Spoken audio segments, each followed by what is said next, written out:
Bismillahirrahmanirrahim. Assalamualaikum warahmatullahi wabarakatuh.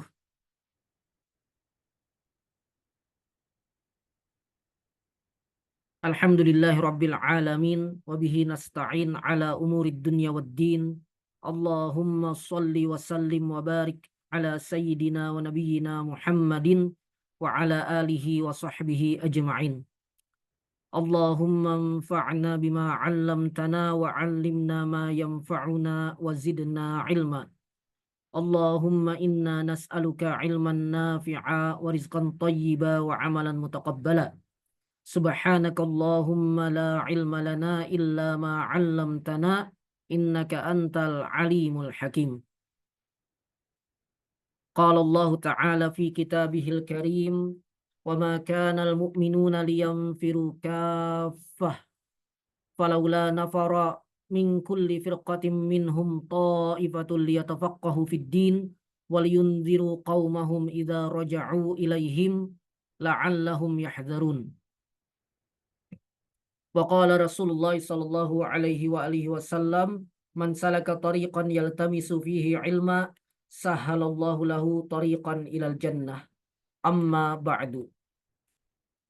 Ayyuhal ikhwah hafizakumullah wa ra'akum. Kita kembali pada kajian kitab Al-Fiqhul Manhaji ala Madhab Al-Imam Asy-Syafi'i rahimahullahu ta'ala.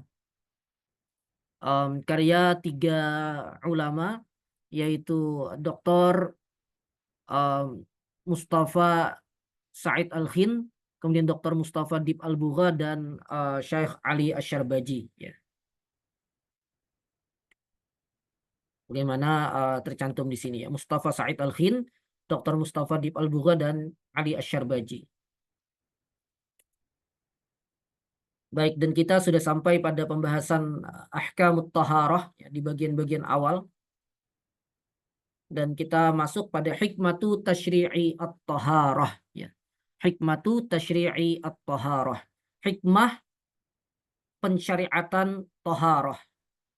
Hikmah pensyariatan atau hikmah disyariatkannya taharah. Pertama perlu kita jelaskan dulu ya, ikhwah fillah hafizakumullah. Hikmah ini adalah berbagai kemaslahatan dan berbagai kebaikan yang kita zon bahwa syariat datang untuk mewujudkan itu. Syariat datang atau diturunkan oleh Allah Tabaraka wa Ta'ala kepada kita untuk itu, untuk tujuan itu. Hanya saja ia tidak menjadi tanda berlakunya hukum. Tidak menjadi tanda berlakunya hukum. Berbeda dengan illah. Berbeda dengan illah. Kalau illah, sebagaimana kaidah yang dijelaskan oleh para ulama, ya, al-hukmu yaduru ma'a illatihi wujudan wa adaman. Hukum, ya, hukum penetapan hukum wajib, mandub, dan seterusnya, itu beredar mengikuti illahnya. Jika illahnya ada, maka hukum ada. Jika illah tidak ada, maka hukum tidak ada. Ya. Nah, karena itu illah ini tanda berlaku dan tidak berlakunya hukum. Ya. Ia mengenalkan gitu kepada kita apakah hukum berlaku atau tidak. Ya. Apakah hukum berlaku atau tidak. Dan illah ini sendiri adalah ya sifat ya yang nampak dan terukur ya, yang baik ia disebutkan secara langsung di dalam nas ataupun digali illahnya oleh para ulama, yang itu menunjukkan berlakunya hukum. Ya. Nah, adapun hikmah tidak tadi, meskipun kita zon bahwa ya di antara tujuan dari disyariatkannya perkara itu adalah untuk hikmah-hikmah tersebut, hanya saja ia tidak mempengaruhi berlaku tidaknya hukum. Ya.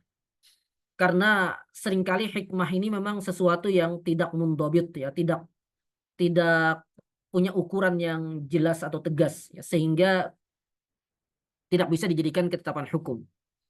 Sebagai contoh, para ulama mengatakan illah dari rukhsah safar ya. Mengapa kok saat safar kita mendapatkan banyak rukhsah, baik rukhsah salat, rukhsah puasa ya. Ya salat misalnya boleh di qashar, boleh di jama', kemudian salat Jumat tidak wajib bagi musafir, kemudian puasa Ramadan boleh diganti di qada bagi musafir dan seterusnya ya. Nah, mengapa rukhsah itu ada? Apa ilahnya? Nah, para ulama katakan ilahnya adalah safar itu sendiri. Jadi ketika terjadi safar dengan syarat-syaratnya, ya dengan syarat-syarat tertentu, yang kemudian menjadi ada perincian, ada safar tawil, safar qasir, ya, safar panjang, safar pendek dan seterusnya. Nah, karena adanya safar itu adanya rukhsah dan tidak ada safar tidak berlaku rukhsah. Nah, jadi dia ilahnya safar sehingga kita bisa jadikan tolak ukur ada safar, ada rukhsah. Tidak ada safar, tidak ada rukhsah. Nah, adapun di antara hikmah mengapa ada rukhsah pada safar itu, di antaranya yang paling sering kemukakan oleh para ulama adalah raf'ul masyaqqah ya. Menghilangkan masyaqqah, menghilangkan kesulitan. Nah, namun menghilangkan kesulitan ini hanya disebut hikmah dan bukan illah. Mengapa? Karena ia tidak mundhabit ya. Karena ia tidak bisa dijadikan patokan standar yang terukur bagi semua orang. Karena masyaqqah itu beda-beda tiap orang. Misal, ada seseorang yang memang terbiasa dia melakukan perjalanan jauh, aktivitasnya memang biasa melakukan perjalanan, misalnya naik kereta gitu misalnya, dia biasa saja ya. Maka ketika dia naik kereta bisa jadi apalagi keretanya nyaman, dia santai saja, berjam-jam di kereta itu biasa gitu. Tapi bagi sebagian orang yang tidak biasa naik kereta, mungkin berat sekali bagi dia ya. Berjam-jam duduk misalnya di kereta itu, berjalan di rel gitu berat misalnya, atau bahkan naik mobil misalnya berat sekali. Kemudian juga keadaan kendaraannya kan, uh, ya orang yang naik pesawat dengan orang yang naik bis berjejal-jejalan tentu beda. Kemudian keadaan kesehatan orang juga beda ya. Keadaan fisik ya, bukan masalah dia sakit atau tidak, tapi maksudnya dari sisi kebugaran tubuhnya. Nah, itu bisa beda-beda dan banyak hal yang lain yang mempengaruhi adanya masyaqqah atau tidak, dan mempengaruhi juga apakah masyaqqahnya teramat berat atau masih bisa ditanggulangi dan seterusnya. Nah, karena itu susah untuk diukur, maka rukhsah tadi ilahnya tidak dikatakan raf'ul masyaqqah, tapi ilahnya adalah safar itu sendiri. Dan tadi kembali ilah itu menetap, ilah itu ada dia berlaku, ada hukum, tidak ada dia tidak ada hukum. Nah,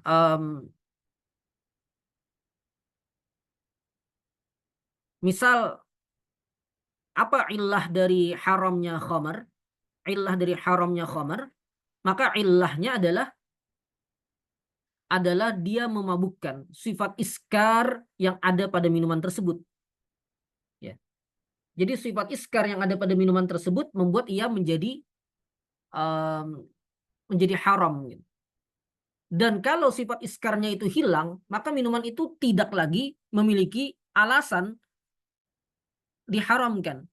Makanya di kitab-kitab fikih klasik disebutkan ya, kalau khamar itu berubah menjadi cuka, ya khamar berubah menjadi cuka dan kehilangan sifat memabukkannya, maka ia tidak lagi haram dan tidak lagi najis. Ya.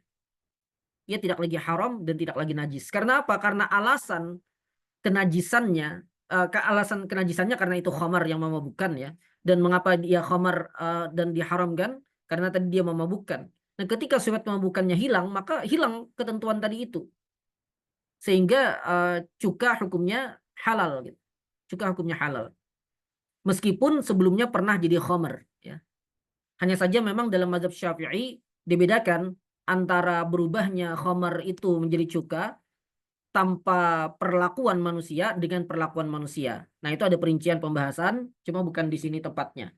Hanya saja illah itu tadi menentukan berlakunya hukum atau tidak berlaku. Ada illah, ada hukum, tidak ada illah, tidak ada hukum. Sedangkan hikmah tidak, ya, hikmah tidak. Nah, namun meskipun begitu, ya, hikmah ini bagus dan penting untuk kita ketahui. Karena apa? Karena untuk menunjukkan bagaimana din Islam ini memang din yang kompatibel dengan kehidupan manusia. Dan ini sudah saya sampaikan bahkan di awal sekali kajian kita ini. Jadi adanya hikmah ini untuk menunjukkan bahwa din kita ini, din Islam ini sesuai ya, dengan kehidupan kita. Untuk menunjukkan bahwa setiap hukum syariat yang ada ini ada hikmah di dalamnya yang sebagiannya kita ketahui. Yang menunjukkan bahwa ternyata memang syariat ini dalam tanda petik ya bukan demi ego Tuhan gitu ya, bisa dipahami ya. Bukan demi ego Tuhan. Meskipun redaksi ini sebenarnya redaksi yang bermasalah, hanya saja sekadar memahamkan saja ya, makanya saya beri tanda petik ya. Tapi untuk kebahagiaan kita, untuk kebaikan kita. Karena apa? Karena Allah Subhanahu wa taala sebenarnya tidak perlu terhadap ketaatan kepada kita. Allah itu ghaniyun 'anil alamin. Allah itu tidak berhajat, tidak memerlukan pada ketaatan kita ya. Bahkan semua orang taat pun tidak menambah kekayaan Allah, sebagaimana semua orang maksiat pun tidak mengurangi sedikit pun kekuasaan dan kekayaan Allah. Allah tidak perlu kepada kita.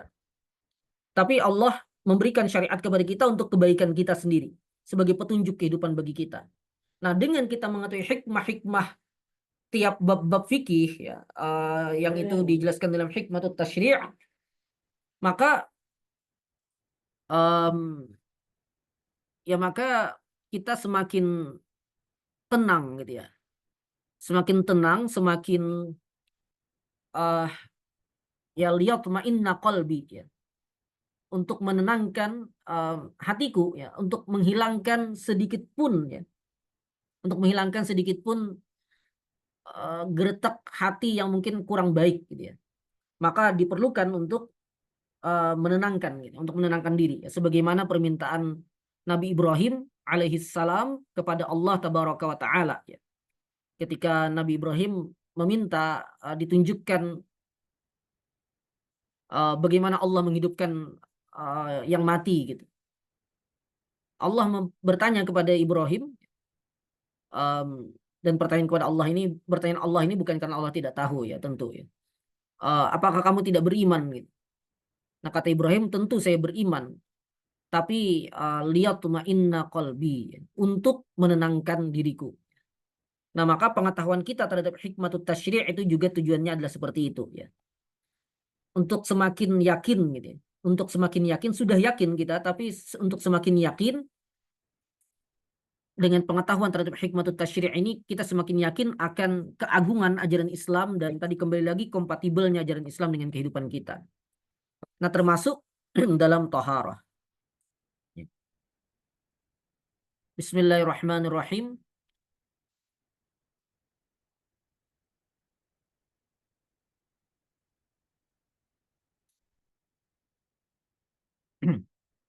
Kita bacakan ya.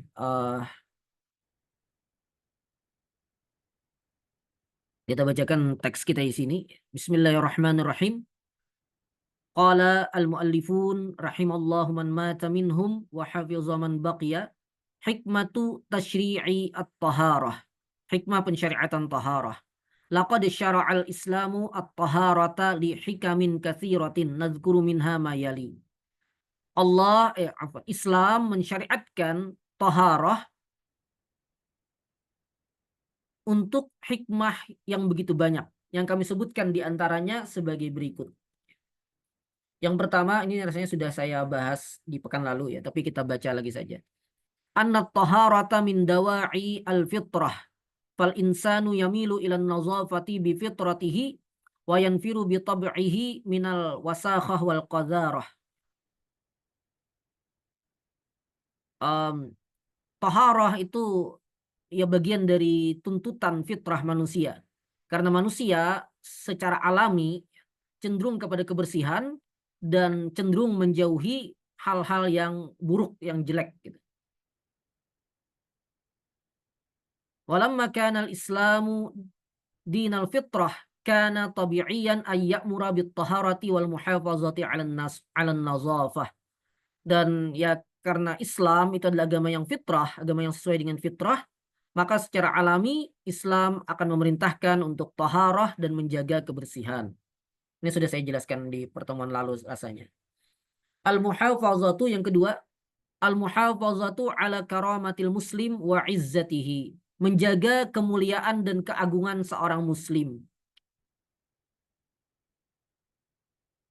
Fannasu yamiluna bi tab'ihim ilan nazif wa yarghabuna bil ijtima'i ilaihi wal julus ma'ahu wal julusi ma'ahu wa yakrahuna al wasikh wa yahtaqirunahu wa yanfiruna minhu wa la yarghabuna bil julusi ilaihi. Menjaga kemuliaan dan keagungan seorang muslim.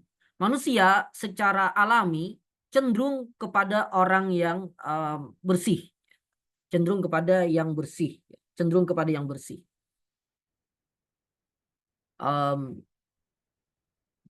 Dan ingin berkumpul dengan mereka, ingin berkumpul dengan mereka, duduk bersamanya, ingin berkumpul dengannya, duduk bersamanya, dan tidak menyukai yang kotor, meremehkan dan merendahkannya serta menjauhinya dan tidak ingin duduk dengannya. Nah, wa amma kana al-islamu harisan ala karamatil mu'mini wa izzatihi amarahu bin nazafah. Nah, karena Islam ini begitu menjaga ya kemuliaan dan keagungan seorang mukmin ya, maka Islam memerintahkannya untuk menjaga kebersihan, liyakuna baina ikhwanihi azizan kariman, agar ia di tengah-tengah saudara mukminnya menjadi orang yang agung, menjadi orang yang mulia gitu, dan kariman, yang mulia, menjadi orang yang dihormati gitu. Dan di sini bukan maksudnya hubbul jah ya.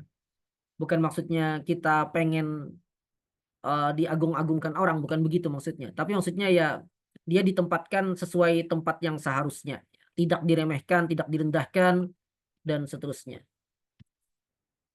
Ini insya Allah cukup jelas ya.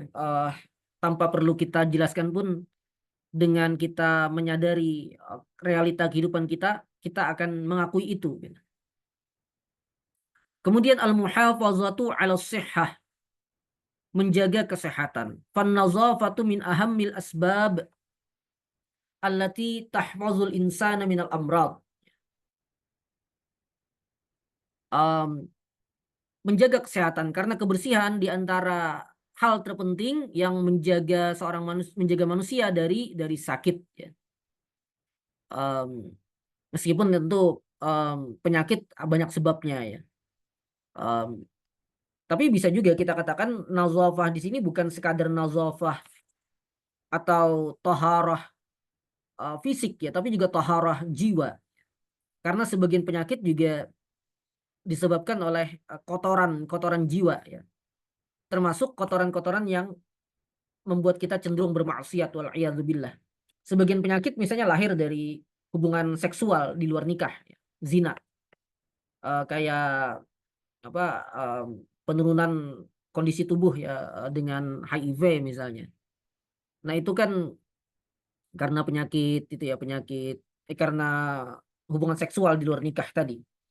Dan itu juga berkaitan dengan toharah, dalam arti dia tidak menjaga dirinya dari perbuatan maksiat ya. Nah, namun juga dari sisi fisik ya, sebagian penyakit itu memang karena kebersihan fisik ya, karena kebersihan fisik. Dan dari sisi ini juga Islam memperhatikannya.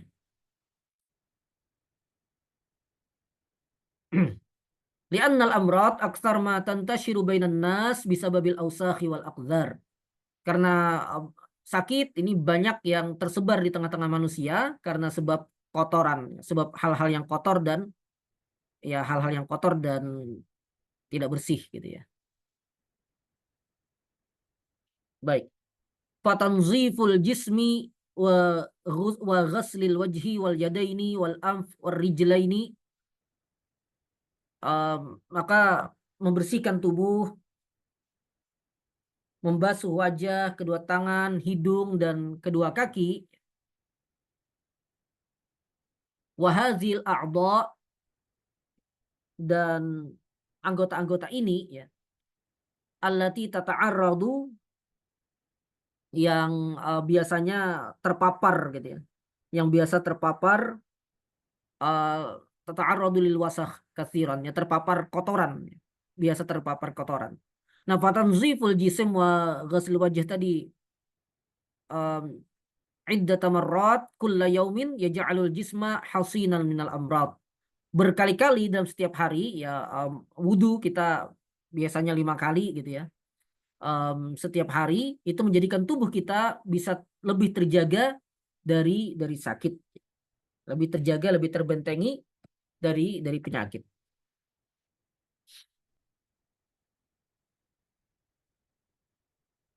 Kemudian yang keempat, al-wuquf baina yadayillah tahiran nazifan. Li'annal insana fi salatihi yukhatibu rabbahu wa yunajih. Uh, menghadap Allah tabaraka wa ta'ala dalam keadaan suci dan bersih. Karena manusia dalam salatnya itu secara makna itu sedang berbicara dengan Rabbnya, sedang bermunajat dengan Rabbnya. Fahuwa hariyun ayyakuna uh, tahiraz zahir wal batin wa nazifal qalb wal jism. Maka selayaknya ia suci zahir dan batinnya,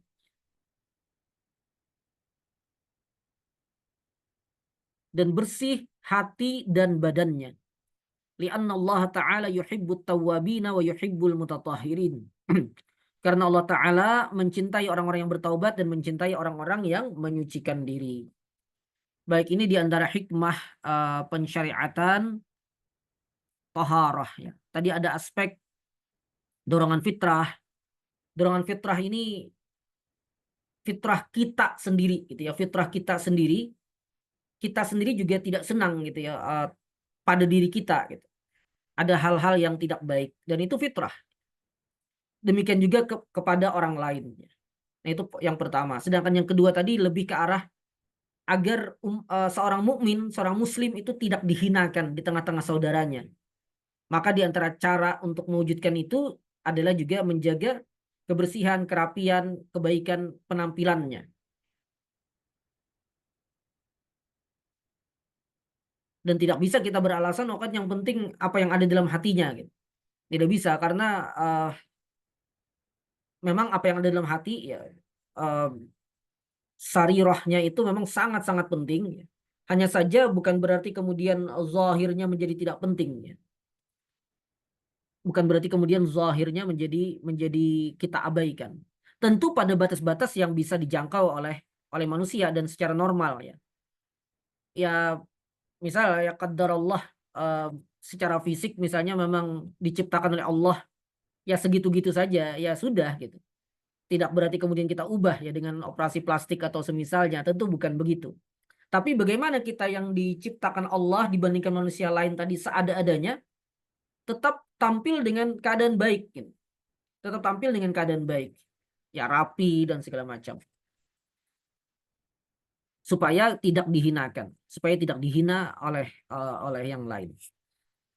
Baik. Kemudian tadi juga menjaga kesehatan ya, ini juga salah satu hikmah ya, menjaga kesehatan um, kita ya. Meskipun kesehatan ini memang dari berbagai aspek ya. Nah, kemudian yang keempat adalah ya sebagai, karena taharah ini berkaitan dengan ibadah juga, maka ya ini adalah bagian adab kita kepada Allah tabaraka wa taala. Adab kita kepada Allah tabaraka wa taala. Dan adab ini juga bagian dari fikih ya. Ini yang perlu kita jelaskan ya. Saya ingin menjelaskan, menggambarkan bahwa fikih itu sebenarnya sangat-sangat luas ya, ikhwafillah hafizakumullah. Ya kan, al-ilmu bil ahkami syar'iyyatil amaliyah al-muktasab min adillatiha at-tafsiliyah. Sana ada amaliyah. Maka selama itu, dan maudhu'nya fikih itu kan fi'lul abd ya, perbuatan hamba. Maka selama itu berkaitan dengan perbuatan hamba, itu wilayahnya fikih. perbuatan hamba dengan lisan, dengan jawarih, anggota badannya, termasuk niatnya. Niat itu juga wilayah fikih. Nah, maka jangkauan fikih ini sangat-sangat luas ya. Termasuk tadi pembicaraan adab kepada Allah, itu satu sisi memang bagian dari tazkiyatun nafs ya. Bagian dari tasawuf, bagian dari fiqhul qulub. Tapi di sisi yang lain juga ada sisi fikihnya. Ada sisi fikihnya. Misal, ya bagian dari adab kita kepada Allah, bahwa ya kita ini menghadap Rabbul Alamin ya, penguasa alam semesta ini semuanya ya. Penguasanya para penguasa di dunia. Yang langit dan bumi dan semua isinya itu di tangan Allah Tabaraka wa Ta'ala. Nah itu menunjukkan kepada kita bahwa Allah Tabaraka wa Ta'ala ini adalah zat yang maha agung, yang tidak ada keagungan yang bisa menyamainya. Maka kepada zat yang maha agung ini tidak selayaknya kita menghadap dengan seasal-asalnya. Dan biasanya dianalogikan orang, kalau kita misalnya tiba-tiba diundang presiden misalnya. Nah, meskipun antum misalnya tidak memilih calon presiden yang ada sekarang, tapi kalau diundang presiden mungkin akan siap-siap juga gitu ya. Ya, dan ini menunjukkan bahwa kita ini berani bicara karena belum terkena fitnah wal'iyadzubillah ya.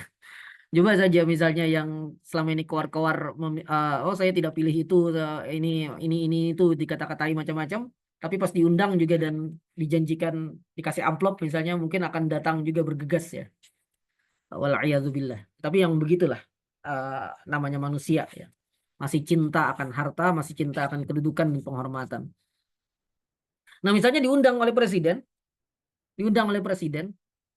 kemudian kita mungkin akan tidak mungkin kita ya, kaos oblong gitu ya, celana seadanya misalnya, tidak, kita akan pilih pakaian yang terbaik. Kita akan pilih pakaian yang terbaik untuk menghadap presiden. Nah, ini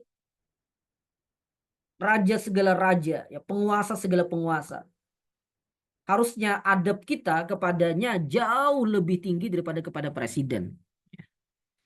Artinya pakaian yang terbaik harusnya yang kita pakai gitu ya. Dan bukan sekadar yang penting menutup aurat. Nah, ini kan tinjauan tazkiyatun nafs ya. Tinjauan bagaimana adab kita kepada Allah. Namun sebenarnya fikih juga menjangkau itu. Ini yang kurang difahami orang ya, yang orang anggap oh berarti ini sudah di luar jangkauan fikih. Tidak, fikih tetap menjangkau itu. Buktinya apa? Buktinya memang meskipun fikih mengatakan cukup menutup aurat itu dan aurat laki-laki misalnya dalam sholat antara pusar hingga lutut ya. Antara pusar hingga lutut gitu. Cukup begitu. Nah, itu orang fikir ya fikih begitu saja gitu. Padahal tidak.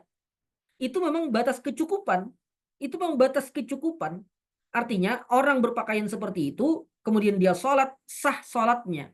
Namun kan ada bab sunan, ada bab sunnah-sunnah dan adab-adab dalam ibadah, dalam sholat. Di antaranya adalah memakai pakaian yang terbaik.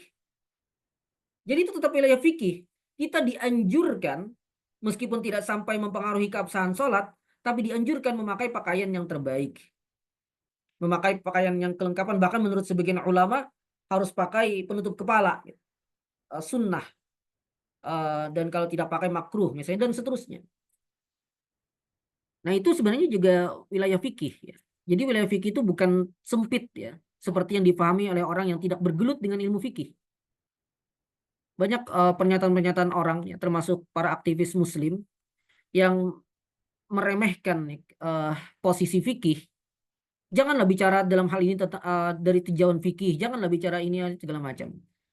Kalau mau saya katakan betul, jangan bicara dalam tinjauan fikih pada tema ini bagi orang yang tidak paham fikih. Karena dia akan mereduksi fikih sesuai dengan sempitnya pandangan dia terhadap ilmu ini.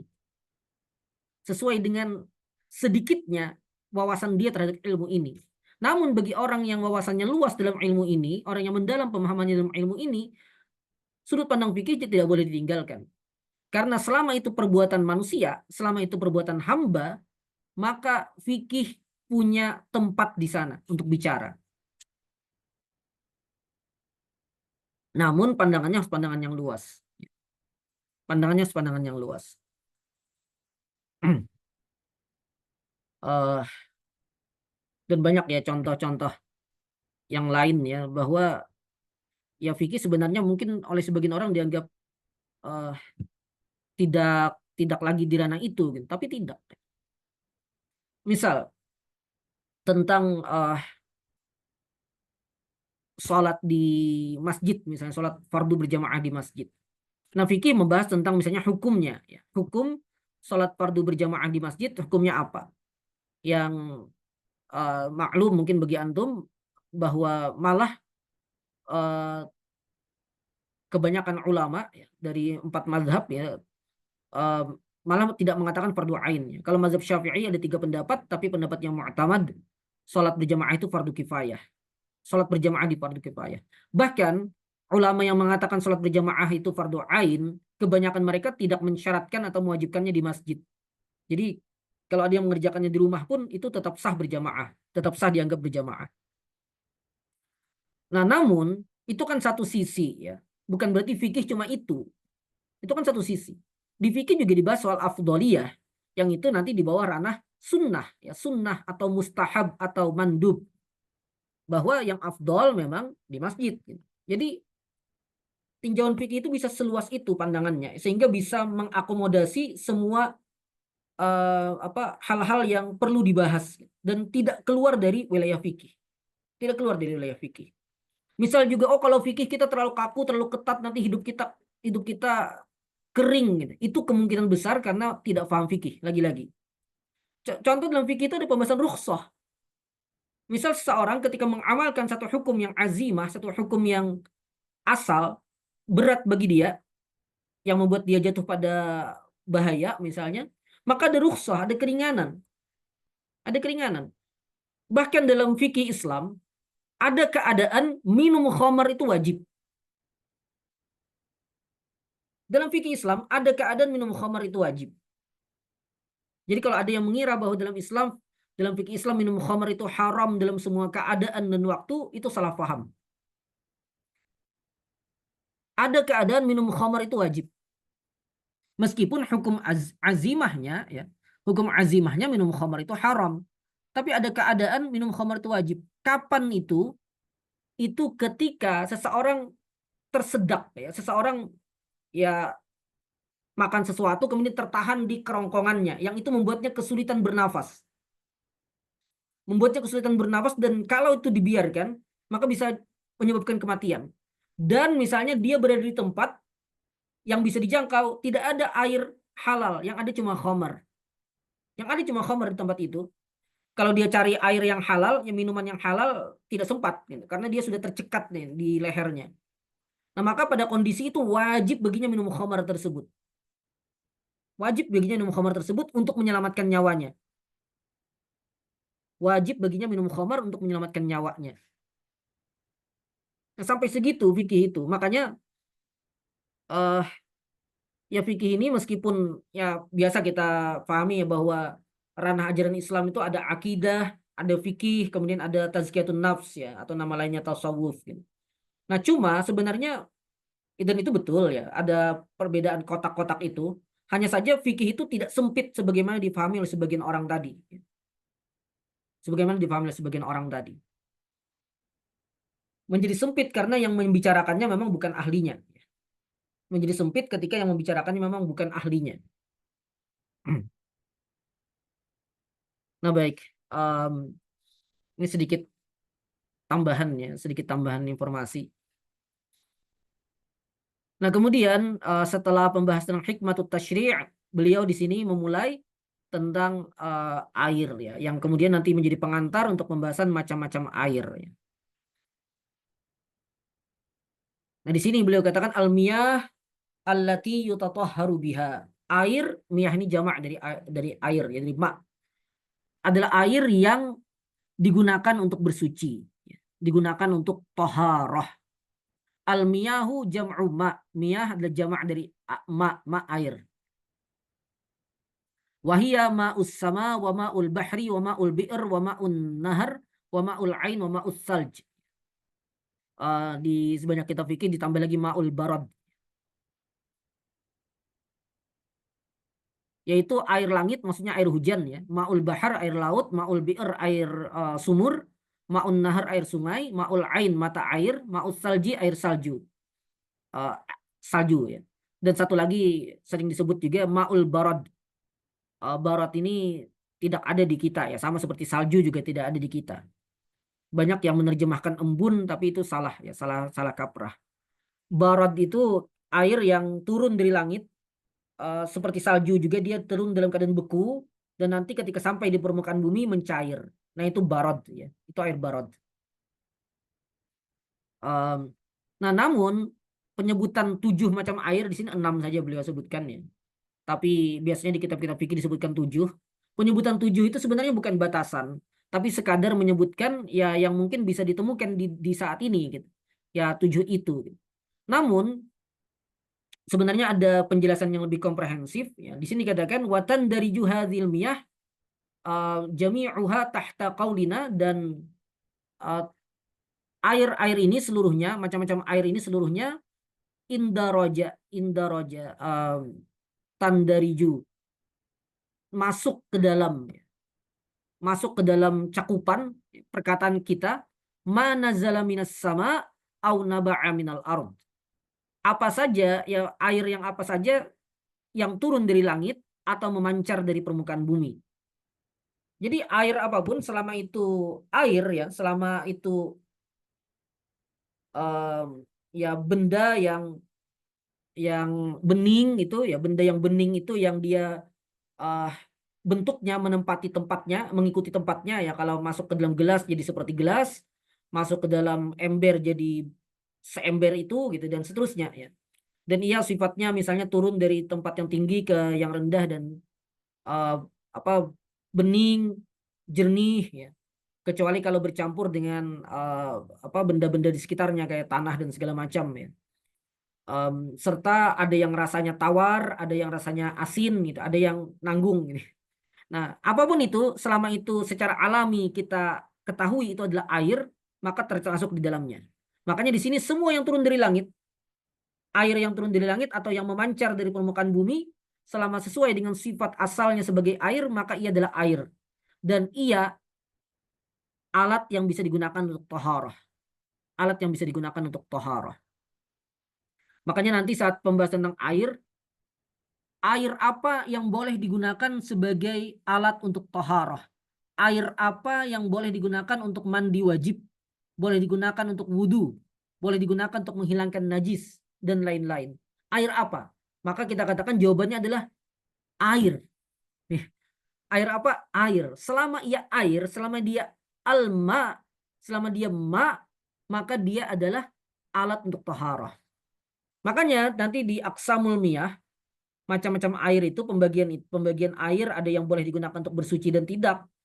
Itu nanti semua air yang tidak boleh digunakan untuk bersuci itu adalah air yang mengalami kondisi-kondisi tertentu ya.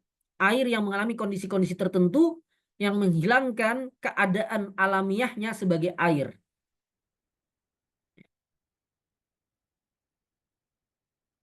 Itu yang menyebabkan ia tidak bisa lagi digunakan sebagai alat untuk taharah. Nah, selama dia masih berada dalam keadaan asalnya sebagai air ya, dalam keadaannya sebagai air secara mutlak ya. Secara mutlak itu artinya tidak perlu diembel-embeli apapun gitu ya. Selama dia adalah air, maka bisa digunakan untuk bersuci. Nanti insya Allah perinciannya akan kita bahas di pertemuan berikutnya.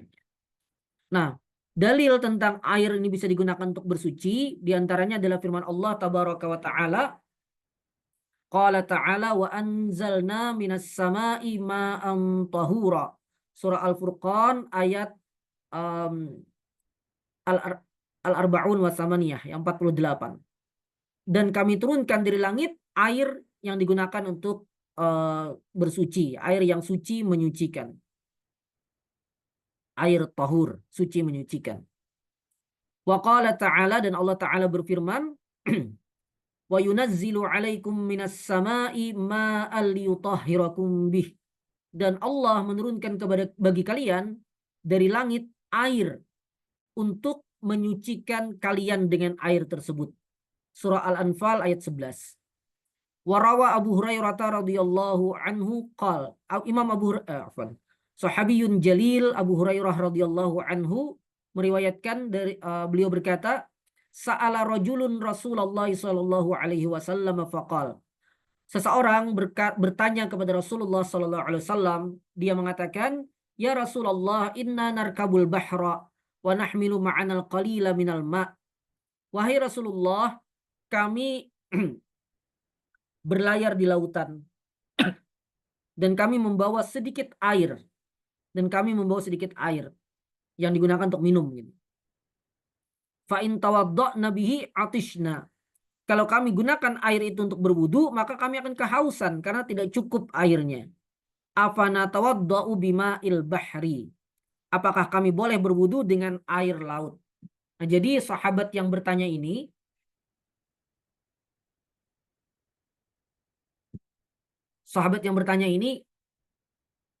tidak tahu hakikat dari air laut, ya.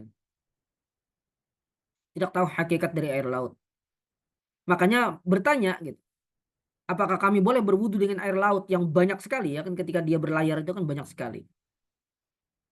Nah, Rasul ketika melihat hal itu, nah, beliau mengetahui bahwa sahabat ini perlu informasi yang lebih komprehensif tentang laut, ya, tentang air laut.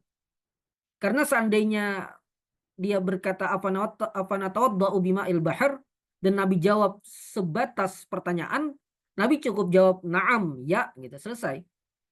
Apakah kami boleh berwudu dengan air laut? Boleh, selesai. Tapi Nabi tidak menjawab dengan cara seperti itu. Nabi Shallallahu Alaihi Wasallam tidak menjawab dengan cara seperti itu. Faqala Rasulullah Shallallahu Alaihi Wasallam, Rasulullah Shallallahu Alaihi Wasallam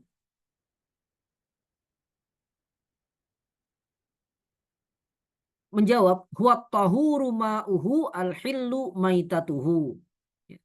Huwa tahuru, air laut itu suci menyucikan airnya. Airnya suci menyucikan, bisa digunakan untuk toharah. Nabi kemudian sampaikan lagi, al-hillu maitatuhu, dan bangkai hewan yang hidup di laut itu halal dimakan.